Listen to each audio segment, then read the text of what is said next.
Uma noite abençoada para todos, irmãos e irmãs, na paz de Jesus Cristo, que é a paz que excede todo o nosso entendimento. Bem-aventurado aqueles que têm o Senhor como seu refúgio e fortaleza, porque jamais serão abalados, mesmo nas horas mais difíceis. E a igreja está aqui, tocando o céu neste dia com oração, mais oração. E essas orações farão grande diferença, não só no resultado que os irmãos e as irmãs esperam dos vossos desejos, das vossas necessidades, mas elas também em Apocalipse aparecem. Quando o anjo vira a taça que sai vozes, trovões e relâmpagos, com certeza as vossas orações estão dentro daquele incensário e vai fazer esse rebuliço na terra, de maneira que a vossa oração não é vã. Ela está com essas duas conotações. Pedir a Deus para resolver os problemas, também agradecer pela salvação, mas também para, nos fins de tudo, nós termos esse movimento. E quantas vozes vão estar nessas orações? As nossas estão. E no dia de hoje, com certeza, a Casa e Vida mandou uma quantidade gigantesca que está mandando de oração para esse incensário. Tenho certeza que Deus está recolhendo. E isso aqui vai dar um peso, uma média ponderada muito forte das vossas orações aqui no Recreio. Então, irmãos, a alegria é grande. Estamos aqui para falar da glória de Deus. Eu nem perguntei ao pastor, a pastora, se eu tenho 15 minutos, 20... Eu não sei. E às vezes eu me perco um pouquinho no tempo, porque a palavra de Deus é uma fonte inesgotável. Quanto mais você tira da fonte, mais brota, mais água tem, mais palavra tem. De maneira que nós estamos assim, somos pequenos para receber tanta coisa de Deus. E a Bíblia está nas nossas mãos, ela tem tanta coisa, ela não é só os 66 livros, porque um versículo desse aqui pode se transformar num outro livro. Agora imagine quantos livros podem ser escritos com a inspiração divina a partir de um versículo da Bíblia. Mas nós vamos examinar hoje o livro de Romanos, capítulo 11, versículo 33. Se sair alguma coisa de ciência aqui na minha explanação, irmão, pode ficar tranquilo que eu não estou maluco não, tá, gente? É que eu fiz um pouco de estudo nisso aí, astronomia, quase enlouqueci, mas eu dou aula de matemática, eu ensino os alunos certinho que 2 mais 2 é 4. Então, eu ainda estou bem da cabeça. Mas é porque é grande. E quando a gente estuda ciência, tem que ter cuidado, porque a ciência muitas vezes quer nos afastar de Deus. E hoje a Europa está lá, crendo mais na ciência do que no próprio Deus. Mas no Brasil, Deus ainda tem sustentado um povo, que a fé é a bandeira desse povo. E que durante a pandemia, nunca se viu tanta gente orando como no território brasileiro. Médicos, enfermeiros, fisioterapeutas, todos da área de saúde começavam o dia, primeiro pedindo a Deus sabedoria, pedindo a Deus que orientasse, que libertasse o Brasil daquela doença. Foi um momento de muito avivamento, mas que não se viu em outras partes do mundo, porque os outros estavam crendo na ciência, mas nós não descremos na ciência, mas Deus está acima de tudo e de todos. Está escrito aqui em Romanos 11, 33, está aqui diante de mim. Ó profundidade da riqueza, tanto da sabedoria quanto do conhecimento de Deus, quão insondáveis são os seus juízos e quão inescrutáveis os seus caminhos. O apóstolo Paulo, quando escreveu, quando ele declamou, quando ele exclamou esse versículo na orientação de Deus, ele estava vendo o agir de Deus. Porque Deus tinha um povo na terra, esse povo era o povo hebreu. Mas Deus tinha um plano muito maior, Deus não tem plano B. O plano dele é reto. E às vezes parece que Deus está agindo errado na nossa concepção de pequenez. Mas Deus faz assim mesmo. Na tormenta e na tempestade, nos caminhos tortuosos, Deus ele vai certinho. Deus sabe o ontem, hoje e o amanhã, nós não sabemos. E ele endureceu em parte o coração daquele povo para enxertar-nos na árvore dele, da vida, da família dele. Então nós fomos como jambuzeiro, enxertados na oliveira. E agora, a partir de Jesus, o povo de Deus não é só o Israel nacional. O povo de Deus agora está em toda a terra, inclusive no Brasil. E o Brasil se transformou num grande celeiro de Deus. E já tem enviado muitos missionários para o exterior. Porque aqui é um solo fértil para a palavra de Deus. Até aqui a ciência caminha, mas ela não tem sobrepujado a fé. Embora muitos estão querendo que a palavra de Deus seja tirada dessa nação. Tem incomodado muita gente o evangelho de Deus.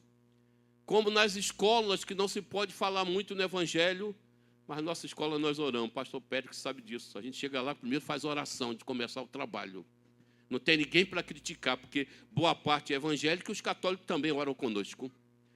Mas estão tirando isso, não querem que a palavra de Deus esteja em lugar nenhum. E ao lado disso estão colocando mais as matrizes africanas, os deuses africanos, conhecer e fazer representações. Mas o nosso Deus não precisa ser representado. O nosso Deus não foi moldado por mãos humanas. O nosso Deus não é aquele que a gente diz para ele o que ele tem que fazer. Esse é Deus da fertilidade, esse é Deus do amor. O nosso Deus é completo. Ele é tão poderoso que nos trouxe até aqui. Se os irmãos estão aqui reunidos em oração, nessa empolgação que não é, mas é a graça e as virtudes do Espírito Santo, é porque o Senhor é que tem dado aos irmãos e às irmãs essa força de estar diante dele, buscando a sua face. Ó profundidade das riquezas eternas, tanto da sabedoria quanto da ciência. E aí nós vemos, então, que o nosso Deus é maior que tudo e todos. Olhamos, não trazendo só a questão de Israel, que o versículo, isso é contexto da história de Israel, mas trazendo para nós gentios, trazendo para os nossos dias, nós também temos em nós a glória de Deus. Só que nós não temos condição de avaliar, não sei se estou falando muito alto, desculpe-me, não temos condição de avaliar a grandeza, a profundidade de quem é Deus. Mas quando é que Deus se criou? Será que nós temos condição de fazer essa pergunta? Deus se criou quando? Como é que ele fez o trono dele? E nós ficamos meio que perdidos, sabe por quê? Nós estamos dentro de uma coisa chamada temporalidade. Eu vivo, eu nasci, cresci, reproduzi, e o final é morrer. Nós vivemos na linha do tempo, mas o nosso Deus é eterno. Ele não é de ontem, não. Ele vem antes do ontem e vai ser depois do amanhã. Ele permanece para sempre. Então, Deus não tem idade. Nós alcançamos idade na terra e Jesus, representante de Deus, filho de Deus, alcançou 33 anos como homem. Mas Deus não tem idade. Não adianta esperar que no céu, o dia que nós chegarmos lá, que Deus vai falar quando ele se criou, porque ele não se criou, ele sempre existiu. Ele é sempre. Agora ele criou o trono dele, mas também está na eternidade. Não podemos comparar. Também não há uma linguagem, um alfabeto, nem uma língua da terra. São 6.912 línguas contabilizadas do etnólogo, que saiu na Super Interessante. Nenhuma das 6.912 línguas consegue dizer quem é Deus. Se eu perguntar aos irmãos aqui e às irmãs quem é Deus, cada um tem uma palavra no coração para dizer quem é Deus. Mas nós vamos dizer tão pouquinho que talvez seja uma gota do oceano do que é Deus. Deus é além daquilo que eu vejo, daquilo que eu sinto, daquilo que eu percebo. Deus é infinito. E esse Deus não tem idade. E outra coisa, aí nós ficamos meio que perdidos, porque estando na temporalidade, como é que eu vou explicar que Deus é infinito? Aí nós temos lá em 2 Pedro, epístola 3:8, que diz assim: mas, amados, não ignoreis uma coisa, que um dia para Deus é como 1000 anos, e 1000 anos como um dia. Pronto, acabou tudo. Eu que sou de matemática, essa palavra de Deus, que o apóstolo Pedro disse, inspirado, não tem como colocar igualdade, que um dia é igual a 1000 anos. Não tem como fazer uma inequação, que o dia é maior que 1000 anos. Deus está dizendo, esse como é só para se ter uma ideia, que não se mede. O dia de Deus não pode ser medido como a gente pensa, gente. O meu dia é de 24 horas, o vosso também, e o de Deus.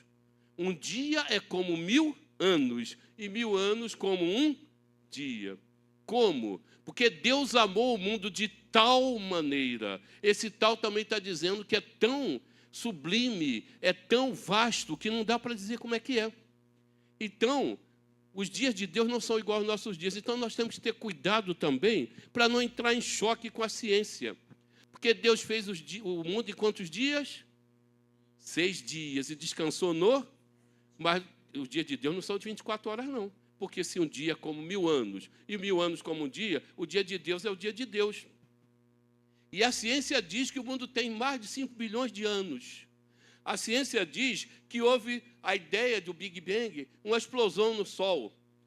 Tudo bem, a gente não vai contender que o mundo tenha 5 bilhões de anos, porque quem sabe de tudo é Deus, na medida dele.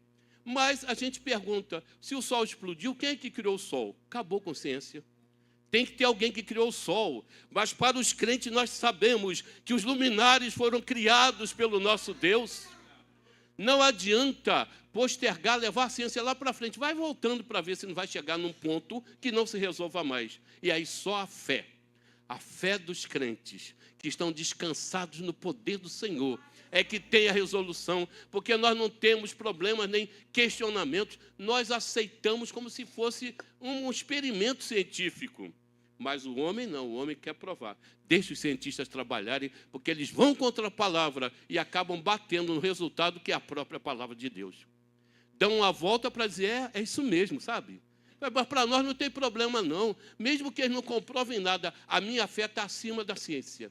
A vossa fé, creio, que está acima da ciência. Então, Deus é atemporal. E nós só vamos entender Deus no céu, porque lá no céu também nós vamos viver assim. Não vai ter noite lá, não. Quer descansar? Descansa aqui. Quer dormir? Durma aqui, porque no céu não vai ter cansaço, nem lugar para dormir, não, nem caminha macia.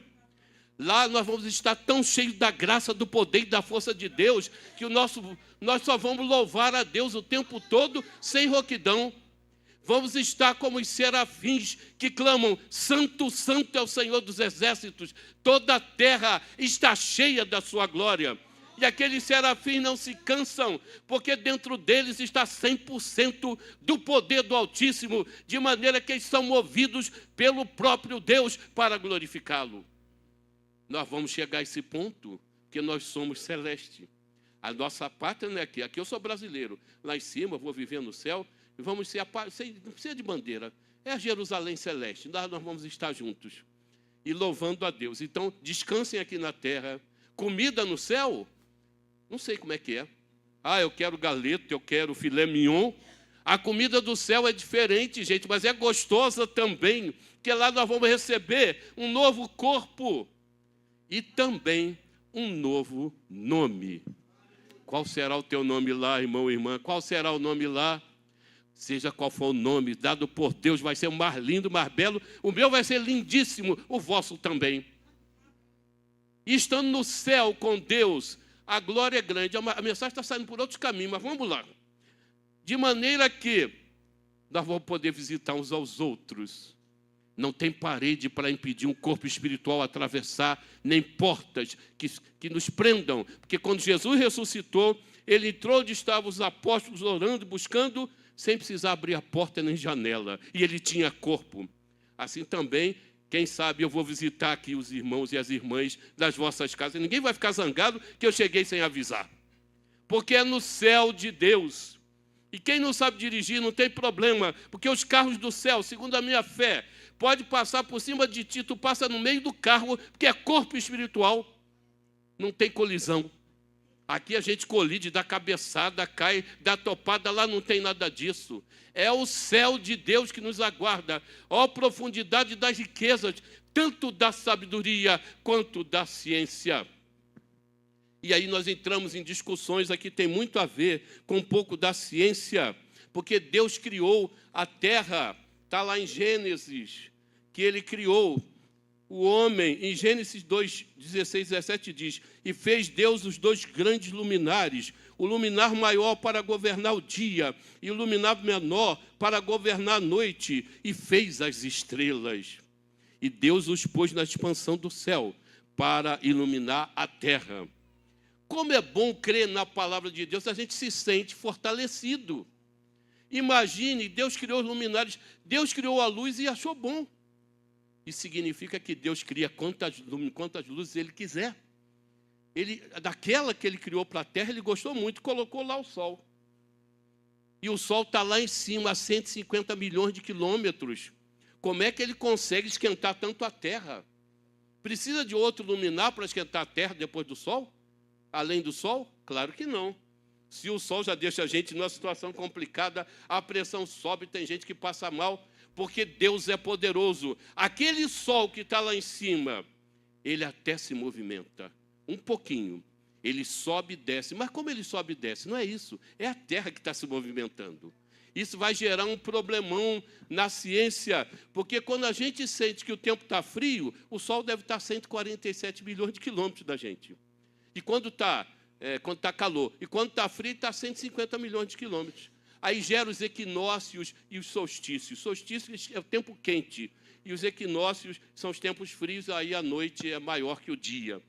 Tudo criado por Deus para o meu bem-estar, para o nosso bem-estar. Esse Deus merece a minha adoração, a nossa gratidão. Nós estamos seguros nele, nas nossas dificuldades.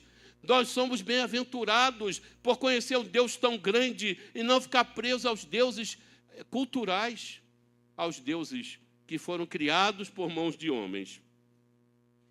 E esse sol, ele não tem oxigênio, então o fogo dele nunca vai ser um fogo escuro. Ah, mas eu já vi escuro, por causa do eclipse.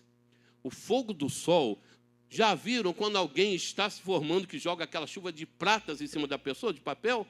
É assim que é o sol de Deus. Agora, ninguém quer ir lá. 5.800.000 graus centígrados de calor. Isso é a parte mais fria do sol, refrigério, porque o lugar mais quente passa de 15 milhões. Ninguém quer ir lá. Por quê? E ele só tem hélio e nitrogênio, dois tipos de químicos que deixam aquela luz gloriosa. E nem a lua tem luz em si própria, ela também se beneficia da luz do sol. Não sei se estou cansando os irmãos, que eu vou assim por um caminho, de maneira que nós estamos abençoados. Agora vejam, quantas discussões na terra da ciência, e a Bíblia já tinha a resposta. Quantas discussões. O homem vai para um lado, eu até agradeço os cientistas por fazer os experimentos que eles acabam comprovando que a Bíblia está certa. É bom que alguém veja isso, mas eu não estou preocupado se eles provam ou não provam, porque a minha fé já prova para mim mesmo que foi Deus que fez. Há uma discussão sobre a Terra ser plana, né? Já ouviram falar que está de volta a discussão da Terra ser plana? Que tipo de terra é essa? Plana? Ela é esférica? Ela é circular? Como é que é a Terra? Essa discussão gerou muito tempo, virou muitos séculos.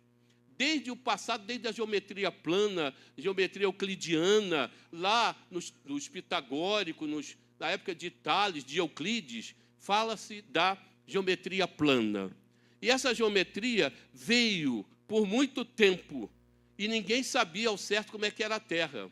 Mas, e até em Apocalipse 7:1, também está escrito, e depois dessas coisas vi 4 anjos que estavam sobre os 4 cantos da terra, retendo os 4 ventos da terra, para que nenhum vento soprasse sobre a terra, nem sobre o mar, nem sobre árvore alguma. 4 cantos da terra, é natural alguém pensar logo na figura chamada quadrado, ou não? Quadrado, mas também pode pensar em retângulo, pode pensar em paralelepípedo, pode ser losango, pode ser trapézio, tudo isso é quadrilátero. No entanto, 4 cantos da terra eu também vejo no círculo. Quem gosta aqui da pizza, família? A pizza é redondinha, clássica, né? Já tentaram partir em 4 fatias iguais? é como os pontos cardeais, não é isso? Aqueles 2 cortes me levam a 4 pontos. Então, eu tenho 4 pontos no círculo também. E como é gostoso comer pizza, né? Mas também tem 4 cantos, mas também tem outras figuras que me dão os 4 pontos. Eu posso pegar um tomate e uma vareta de bambu, espetá-lo verticalmente e horizontalmente, vou ter os 4 pontos. Como é que a terra, de fato, olha, tanta procura, e só vai aparecer a geometria não euclidiana já no ano de 1800, mas Isaías já tinha respondido isso. Isaías 40, 22, tem a resposta de como é a terra. Ó profundidade das riquezas, tanto da sabedoria quanto da ciência de Deus. Isaías 40, 22, está escrito assim: Ele é o que está sentado sobre o globo da terra. Tem alguns que colocam um círculo, né? Ele é o que está sentado sobre o globo da terra, cujos moradores são para ele como gafanhotos. Ele é o que estende os céus como cortina e o desenrola como tenda para neles habitar. Isaías já tinha dito que a terra era um globo, gente. Tanta discussão levada tão longe, quando o profeta, que não é cientista, recebeu de Deus, por inspiração divina, que a terra é como uma bola.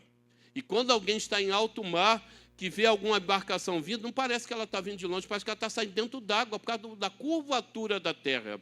Então, gente, para que eu vou me preocupar com a ciência, se o livro dos livros, a sabedoria de Deus está nas minhas mãos?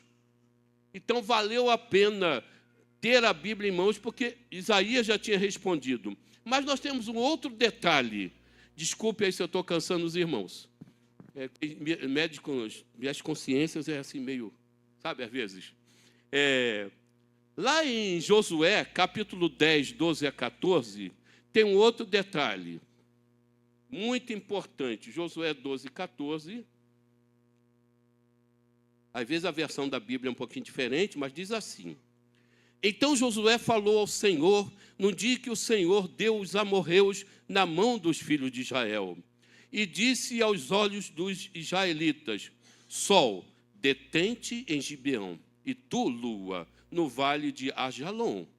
E o sol se deteve, e a lua parou, até que o povo se vingou de seus inimigos. Isto não está escrito no livro dos retos? O sol, pois, se deteve no meio do céu, e não se apressou a pôr-se quase um dia inteiro. O quê? Quase um dia inteiro. Quase um dia inteiro. Alguém quer chutar um valor para quase um dia inteiro, de 24 horas? Quanto que os irmãos acham quase um dia inteiro para os irmãos? Pode dar aí uma dica. 23 horas. Quase um dia inteiro? Certo? Então, essa escrita aqui deixou algumas questões em aberto para frente. Por quê? Ele disse que o sol parou. Se o sol parou, é porque o sol estava em movimento. E essa ciência, essa ideia, vai perdurar até 1400 e pouco. Até lá se dizia que o sol se movimentava. E ninguém ia dizer contrário, porque está aqui na Escritura que o sol parou por quase um dia inteiro. Mas eu pergunto aos irmãos e às irmãs: o sol nasce no nascente e se põe no poente. Ele não faz uma trajetória pelo céu? Não tem um momento que a gente anda e a sombra está correndo atrás da gente e não pega a gente? A gente, quando é criança, a gente percebe essas coisas. Quando dá meio-dia, o sol, a minha sombra é exatamente a minha planta dos pés no chão. Aí aquela sombra que corria atrás de mim, ou que eu corria atrás dela, inverte. Ela passa para trás, ela passa a correr atrás de mim, e depois eu passo a correr atrás dela.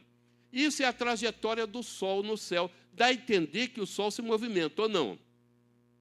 Com essa experiência de olhar, o sol parece movimentar. Mas quem se movimenta é a Terra. Então, essa ciência que em 70 acabou sendo colocada como a ciência, e aí criaram o geocentrismo. O geocentrismo é o quê? A Terra fixa e o Sol se movimentando. ela vai perdurar desde a antiguidade até 1490 e alguma coisa.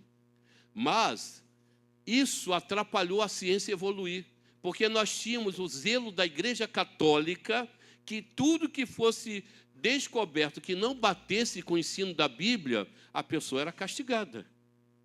Então existia a Santa Inquisição. Olha, é herege, vai parar na fogueira. Galileu Galilei fez descoberta e ficou calado. Ele queria ser torrado na fogueira? Não. John Kepler fez descobertas, também ficou calado. Não era aquilo que o sol se movimentava, era outra coisa. Mas ele poderia falar, porque Josué tinha dito isso aqui. Mas apareceu talvez o mais corajoso, chamado Nicolau Copérnico, que verificou e falou. Só que ele durou só uns 2 ou 3 anos depois. Eu não sei o que aconteceu com ele. Se ele morreu naturalmente, ou se ele foi obrigado a morrer sem querer morrer. Porque ele fez a descoberta e falou. Meu Deus, e agora? Então a Bíblia é mentirosa, porque está dizendo, ele descobriu diferente, não é o sol que se movimenta, é a terra que se movimenta. E depois disso, foi descoberto que a Terra está girando quase 2.000 quilômetros por hora. Então, quem ficar aqui 2 horas, pelo menos 3.500 quilômetros, a Terra já girou para formar dias e noites. E a mesma Terra está girando em torno do Sol mais de 100.000 quilômetros por hora. Tem ideia do que seja isso? Loucura, né? E ainda leva 365 dias e quase 6 horas para conseguir dar uma volta em torno do Sol, porque o Sol não é pequenininho não, gente. Nem é levinho, não. 333 mil vezes mais pesado que a Terra. E a Terra tem cerca de 6 sextilhões de toneladas de peso. E o poder de Deus está sustentando essa bola no ar, cheio de gente para lá e para cá, cheio de prédios, e a gente está sustentado pela palavra de Deus, e tem planetas maiores ainda. E nem um desce, nem um sobe, não há colisão, porque Deus é o grande matemático, o maior de todos, capaz, pelo poder da sua palavra, de sustentar tudo pelo seu poder. A palavra, por isso que ele colocou a palavra acima do nome dele, porque a palavra é o seu poder executivo. Ele deixou e a palavra faz. Já falou e a palavra faz. Bom, então, ficamos nessa situação. Como é que vai se tirar esse tira-teima? Quem é que está certo? A ciência de 1500 ou se é a Bíblia? Ou se há um intercâmbio e uma interpretação diferente? E aí, no ano 2000, ainda não tinha fake news. Alguém lembra de ter fake news em 2000? Não, né? 2000, 25 anos quase. Não se falava em fake news. Eu encontrei uma redação de dois cientistas da NASA que procuraram descobrir a história da Terra. Quantos anos tem a Terra? Ninguém sabe. A gente faz estimativas, não temos certeza. E procuraram descobrir quantos anos tinha a Terra e o computador empacou. 2 computadores e eles fazendo cálculos. Os computadores empacaram. E ao empacar, eles tiveram a informação que faltava um dia na Terra. Olha aí, começando a esclarecer, Josué 10, 12 e 14. Falta um dia na Terra. E não adiantou procurar nos livros didáticos, não adiantou procurar nos cientistas, não adiantou procurar em ninguém. Porque o que estava faltando ali, só a Bíblia tinha a resposta. A Bíblia já tinha colocado aqui, Josué, quase um dia que o sol parou, ele pensava que o sol tinha parado. Então, um deles que passou pela escola dominical e a professora parou, falou que um homem orou e o sol parou, eles foram procurar onde estava. Colocaram lá, acharam Josué 10, 12 a 14, lançaram no computador, está lá na história, no histórico. Quando lançaram no computador, o computador reduziu o dia que estava faltando, colocou que tinha 23 horas e 40 minutos já resolvidos, já explicados. Então, o sol parou por 23 horas e 40 minutos, mas aí tinha um outro problema. Agora está faltando 20 dias na Terra, 20 minutos. 20 minutos para que esse dia fosse completo. Eles não hesitaram, procuraram na Bíblia mesmo. Então, eles foram para Isaías, acharam Isaías, capítulo 38, 1 a 9, mas eu vou ler para adiantar, só o 7 e o 8, que diz assim. O que diz Isaías 38? Ezequias estava para morrer. Os irmãos já ouviram esse trecho. Ficou doente. E o profeta Isaías foi lá e disse para ele. O profeta não levou uma palavra boa para ele, não. Nós temos que estar preparados para as palavras de Deus. Às vezes elas mexem um pouco e pisam na gente, mas é assim mesmo. Ele doente, o profeta Isaías chega e disse que ele ia morrer. Piorou a situação do homem. Doente. Quando a gente está doente, tem que ter cuidado com quem está doente, dar a palavra de quê? De vida. Também não chega lá e cantar, quando o meu corpo baixar a sepultura. Aí que a pessoa vai chorar. Meu Deus, ele já está cantando a minha morte. Eu estou precisando de alguém que diga, tu vai sair desse leito, tu vai se levantar em nome de Jesus. Mas Isaías não fez isso, disse que ele ia morrer. Ele chorou amargamente. E chorou e continuou clamando, colocou a vida dele diante de Deus. E disse o que ele já tinha feito, as obras, o desejo de servir a Deus melhor. E aí o profeta está no meio do caminho e teve que voltar com outra mensagem. E, olha, rei, Deus disse que tu vai ter mais 15 anos de vida. Que maravilha, 15 anos é bastante coisa, né? Para quem já estava para morrer, com o pé na cova, já vai voltar 15 anos, está uma bênção. Mas tinha um sinal ali que o profeta recebeu de Deus, que era o seguinte, que o relógio de Acais voltaria 10 graus. Já devem ter lido sobre isso. E a gente imagina o relógio sempre o quê? O relógio clássico, não é o relógio redondo? E quantas partes eles são divididos, relógios redondos? Quem sabe quantas partes é dividido para ver as horas? 12 partes. E a circunferência tem quantos graus? Então, 360 dividido por 12 dá 30 graus. Agora, imagine, de 1 para 2, para passar 1 hora, passa 30 graus no relógio. 2 horas para 3 horas, mais 1 hora, mas passa mais 30 graus. E o relógio de Acais voltou quantos graus? 10 graus. Então, essa 1 hora tem quantos minutos? Então, agora repare, né, 30 graus, eu vou dividir em 3 pedacinhos de 20. Então, aqueles 10 graus que voltaram representou os 20 minutos que faltavam para completar o dia que está na Escritura. Interessante, né? O computador foi convencido.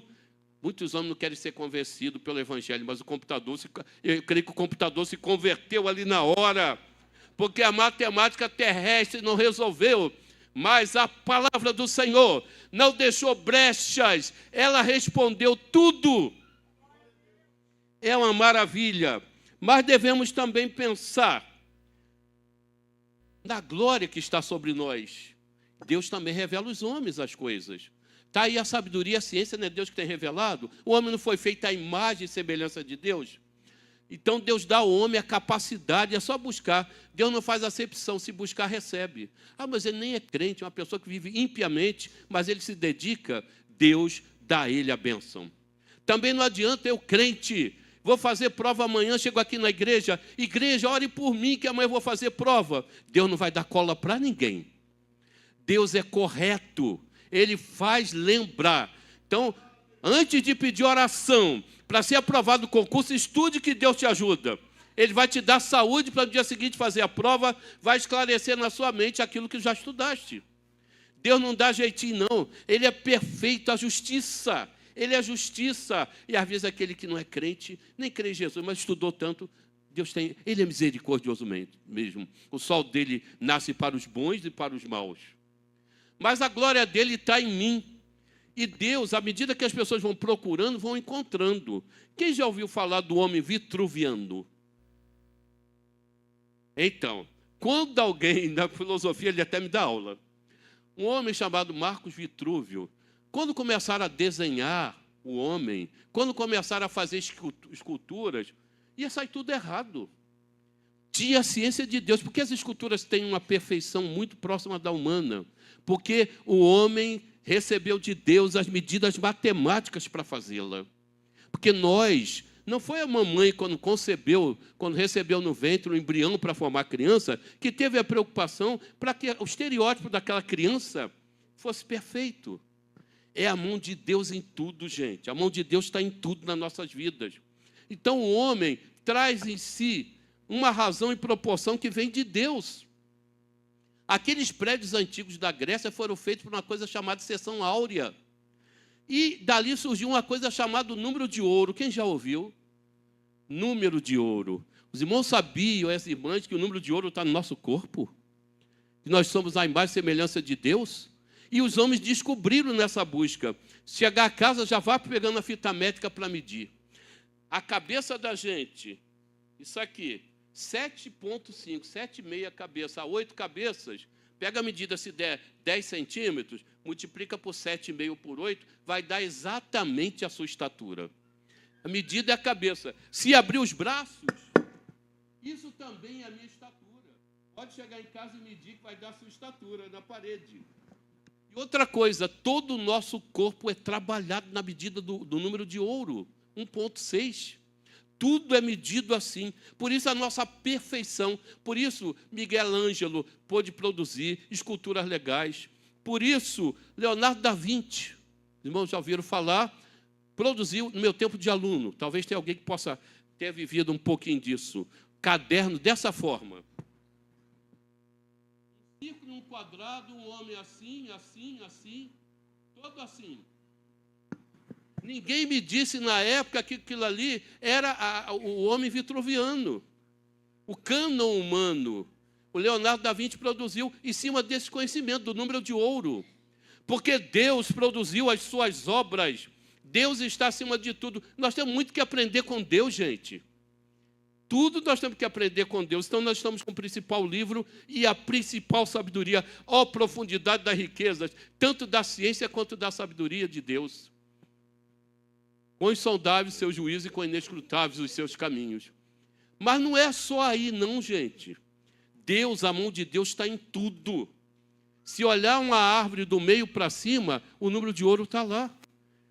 Aquela copa que vai afinando em cima, aquilo é o número de ouro, 1,6, vai dessa ordem. A criação de coelhos, procria muito o coelho? Está nessa forma. 1, aí deu 2. Aí depois fica 3. Aí vai somando com o anterior. 3 mais 2, 5. 5 mais 3, 8. 8 mais 5, 13. Vai criar uma coisa chamada sequência de Fibonacci.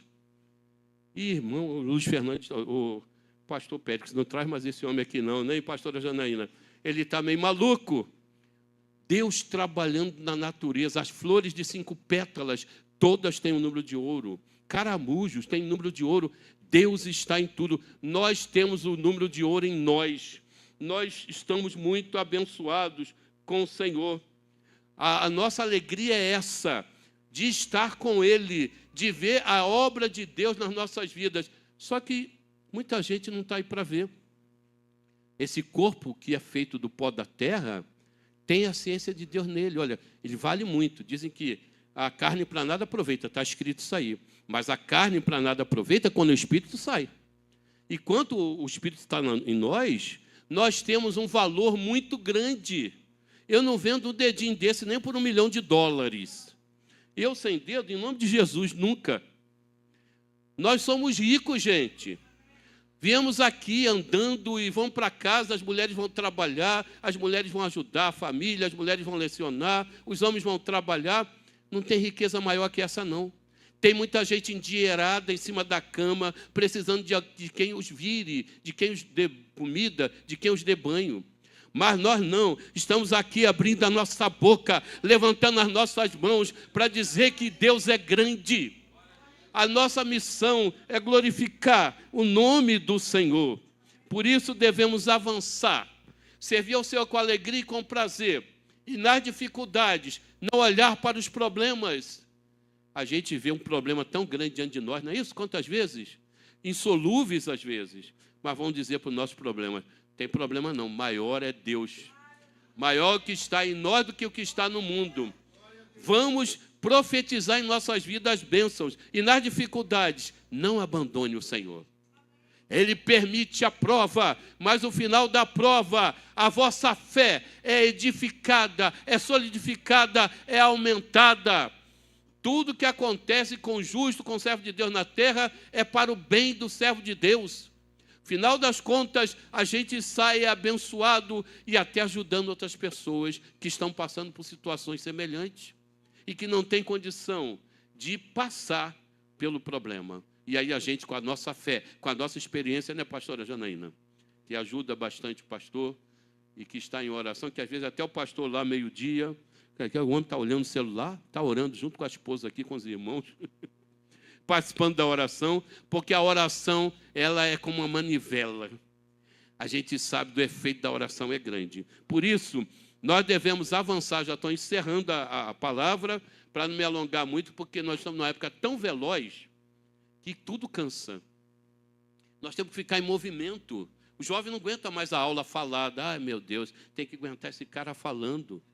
Nós estamos numa época assim, é de movimento, todo mundo se mexendo. Então até a mensagem também vai nessa, porque aí vem o instrumento de música e a gente balança a alma, não só o corpo, e a gente liga ao trono da graça, porque a música também agrada ao Senhor. A música também é uma forma de louvar o Senhor. A música também é uma forma de ver a glória de Deus. Mas não esqueçamos, ó profundidade das riquezas eternas, tanto da sabedoria quanto da ciência. Quão insondáveis os seus juízos e quão inescrutáveis os seus caminhos. Que Deus aplique essas palavras em nossos corações e avancemos na força, no impulso, no poder de Deus, reconhecendo que Ele é grande e que nós estamos com Ele. Então, para nós, só vitória. Batalha? Tem. Mas a vitória é certa em nome de Jesus, e que o Senhor vos abençoe em tudo e continuemos juntos adorando ao Senhor em espírito e em verdade. Amém.